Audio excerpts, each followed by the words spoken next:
कुछ रहस्य ऐसे होते हैं जो देखने वालों के लिए नहीं, समझने वालों के लिए होते हैं। क्या आपने कभी आसमान की ओर देखा है और सोचा है कि कहीं कोई हम सभी को देख तो नहीं रहा? एक रहस्यमय सैटेलाइट जो न इंसानों ने बनाया, न किसी देश की एजेंसी ने लॉन्च किया, फिर भी वो हजारों सालों से पृथ्वी की निगरानी कर रहा है। दोस्तों, ये कोई साइंस फिक्शन नहीं, ये है ब्लैक नाइट सैटेलाइट, एक ऐसा रहस्य जिसे जानकर आपके रोंगटे खड़े हो जाएंगे। Chapter 1, what is black night satellite? Black night satellite एक काला, अजीब आकार का सैटेलाइट है जिसे पहली बार देखा गया पृथ्वी के पोलर ऑर्बिट में, यानी पृथ्वी के उत्तर और दक्षिण ध्रुव के बीच चक्कर लगाते हुए। इसका नाम रखा गया ब्लैक नाइट क्योंकि ये बिल्कुल काले कवच पहने किसी मध्ययुगीन योद्धा की तरह दिखता है। लेकिन ये बनाया किसने और क्यों? Chapter 2, where did it start? साल था 1899। दुनिया अभी बिजली और वायरलेस तकनीक को समझने की शुरुआत ही कर रही थी, और उसी वक्त महान वैज्ञानिक निकोला टेस्ला, जो अपने समय से 100 साल आगे सोचते थे, वो कुछ ऐसा पकड़ते हैं जो आज तक कोई समझ नहीं पाया। टेस्ला को एक अजीब रेडियो सिग्नल मिला, ना वो मॉर्स कोड था, ना ही किसी ज्ञात इंसानी भाषा का कोई पैटर्न। सिग्नल एक रहस्यमयी लय में दोहराया जा रहा था, जैसे कोई एक पैटर्न में संवाद भेज रहा हो। टेस्ला चौंक गए। उन्होंने लिखा, मुझे ऐसा महसूस हो रहा है जैसे कोई अंतरिक्ष से मुझसे बात करने की कोशिश कर रहा हो।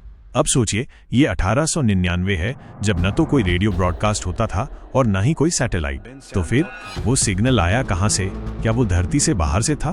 क्या वो किसी और सभ्यता का संदेश था? लोगों ने उस वक्त टेस्ला को पागल, फ्रॉड और ड्रीमर कहा। बोला, ये उसकी कल्पना है। लेकिन फिर कुछ ही दशकों बाद वैज्ञानिकों को भी उसी तरह के रेडियो सिग्नल्स मिलने लगे, जिन्हें नाम दिया गया लॉन्ग डिलेड एकोस। ऐसे रेडियो सिग्नल्स जो भेजने के कई सेकंड्स या मिनट्स बाद वापस आते हैं, जैसे वो कहीं जाकर टकराकर वापस लौटे हों। लेकिन किससे? और यहीं से फिर उठता है सवाल, क्या ये सिग्नल ब्लैक नाइट सैटेलाइट से टकराकर लौटे थे? क्या वो रहस्यमय ऑब्जेक्ट, जिसका नाम भी तब किसी ने नहीं सुना था, टेस्ला के समय से ही सक्रिय था? क्या टेस्ला ही पहले इंसान थे जिन्हें किसी और दुनिया से पहला संपर्क मिला? या फिर ये सब एक ऐसे प्लान का हिस्सा था जो हमें आज तक समझ नहीं आया? Chapter 3, 1954, the beginning of real mystery. साल था 1954, जब अमेरिका की मशहूर समाचार एजेंसी सेंट लुई डिस्पैच और कई अन्य अखबारों ने एक चौंका देने वाली खबर छापी। पृथ्वी की कक्षा में एक अज्ञात वस्तु घूम रही है, एक रहस्यमय सैटेलाइट। अब ध्यान दीजिए, ये वो दौर था जब इंसान ने अभी तक स्पेस में कदम भी नहीं रखा था। स्पुतनिक 1, जो इतिहास का पहला मानव निर्मित सैटेलाइट माना जाता है, वो भी 3 साल बाद यानी 1957 में लॉन्च हुआ।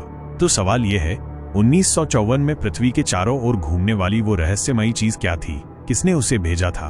किस टेक्नोलॉजी से वो ऑर्बिट में घूम रही थी? और सबसे बड़ा सवाल, जब इंसान के पास ऐसी कोई तकनीक ही नहीं थी, तो क्या वो किसी और की थी? उस समय के रडार ऑपरेटर्स और एस्ट्रोनॉमर्स ने भी इस अनआइडेंटिफाइड ऑर्बिटल ऑब्जेक्ट को ट्रैक किया था, पर किसी के पास कोई ठोस जवाब नहीं था। नासा और अमेरिकी सरकार ने इस पर चुप्पी साध ली और धीरे धीरे ये खबर मीडिया से गायब होती चली गई। लेकिन रहस्य यहीं खत्म नहीं होता। इस अनजानी चीज की रिपोर्ट सामने आती रही और हर बार ये सवाल छोड़ गई, क्या हमसे कोई छुपा खेल खेला जा रहा है? शायद ब्लैक नाइट सैटेलाइट की कहानी उसी दिन से शुरू होती है, जिस दिन इंसान को पहली बार एहसास हुआ कि वो ब्रह्मांड में अकेला नहीं है। Chapter 4, scientists about black night. 1998 NASA का मिशन था STS-88। अंतरिक्ष यात्री स्पेस स्टेशन में काम कर रहे थे, तभी उनके कैमरे ने एक तस्वीर ली। इस तस्वीर में एक अजीब काले रंग का ऑब्जेक्ट दिखा, जिसकी आकृति किसी भी इंसानी तकनीक से मेल नहीं खा रही थी। ये फोटो जैसे ही इंटरनेट पर लीक हुआ, लोगों ने इसे नाम दिया द ब्लैक नाइट सैटेलाइट।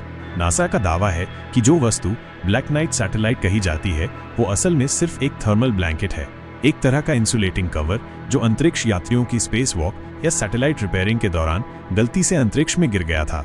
लेकिन अब सोचने वाली बात यह है, क्या एक साधारण कंबल जैसी चीज दशकों तक पृथ्वी की कक्षा में घूमती रह सकती है? क्या उसकी बनावट और आकार वाकई इतने रहस्यमय हैं कि लोग उसे एलियन सैटेलाइट समझ बैठे? इस थर्मल ब्लैंकेट की थ्योरी के बावजूद कई विशेषज्ञ और रिसर्चर्स मानते हैं कि ब्लैक नाइट के पीछे कुछ न कुछ राज जरूर छिपा है, जो अब तक दुनिया से छुपाया जा रहा है। और वो सिग्नल्स जो 100 साल पहले से मिल रहे हैं, उन्हें कैसे समझाएं? Chapter 5, conspiracy theories. कुछ लोग मानते हैं कि ब्लैक नाइट सैटेलाइट कोई आम मलबा नहीं, बल्कि एक एलियन जासूस है, एक ऐसा रहस्यमय यान जो 13,000 सालों से हमारी धरती की निगरानी कर रहा है। अब सोचिए, जब इंसान आग जलाना सीख रहा था, जब भाषा का कोई अस्तित्व नहीं था, जब धरती पर सभ्यता की कोई शुरुआत भी नहीं हुई थी, तब भी आसमान में कोई था जो हमें देख रहा था। कुछ थ्योरीज कहती हैं कि ये ब्लैक नाइट सैटेलाइट एक सेल्फ ऑपरेटिंग एलियन प्रोब है, यानी ऐसा उपकरण जिसे किसी ने हजारों साल पहले भेजा था ताकि वो किसी विकसित सभ्यता की शुरुआत, विकास और गिरावट पर नजर रख सके। और डरावनी बात यह है, ये सैटेलाइट कभी कोई सिग्नल नहीं भेजता, लेकिन साइंटिस्ट्स ने कई बार अजीब रेडियो फ्रीक्वेंसी रिकॉर्ड की हैं जो लगती हैं जैसे कोई गूढ़ भाषा में हमसे संवाद करना चाहता हो। क्या हो अगर वो हमारी हर बात सुन रहा हो, हमारी टेक्नोलॉजी को कॉपी कर रहा हो, या फिर हमें किसी टेस्ट का हिस्सा बना रखा हो। कुछ एक्सपर्ट्स मानते हैं कि ये सैटेलाइट अब भी हमारे कम्युनिकेशन सिग्नल्स को इंटरसेप्ट कर रहा है, जैसे कोई जासूस जो हर हरकत, हर तरक्की और हर कमजोरी को नोट कर रहा हो। और सबसे खौफनाक थ्योरी, ये एलियन सैटेलाइट सिर्फ देख नहीं रहा बल्कि रिपोर्ट भेज रहा है अपने असली मालिकों को। क्या हमारी धरती पे कभी वो मालिक आक्रमण यानी एलियन इन्वेजन का खतरा बना हुआ है, या फिर ये कोई ब्रह्मांडीय चेतावनी है कि हम अकेले नहीं हैं और कोई हमें देख रहा है हर समय। कंक्लूजन, ब्लैक नाइट सैटेलाइट एक ऐसा रहस्य जो आज भी इंसानियत के सबसे बड़े सवालों में से एक है। क्या ये सिर्फ स्पेस डेब्रिस है या फिर एलियंस का गुप्त मिशन? क्या हम कभी इसका सच जान पाएंगे, या फिर ये रहस्य हमेशा रहस्य ही रहेगा? क्या वो सच हमसे छुपाया जा रहा है, या हम खुद ही उस सच को स्वीकार करने से डरते हैं? क्या हम ब्रह्मांड में अकेले हैं या कोई हमें शुरू से देख रहा है? अपनी राय कमेंट में जरूर बताइए।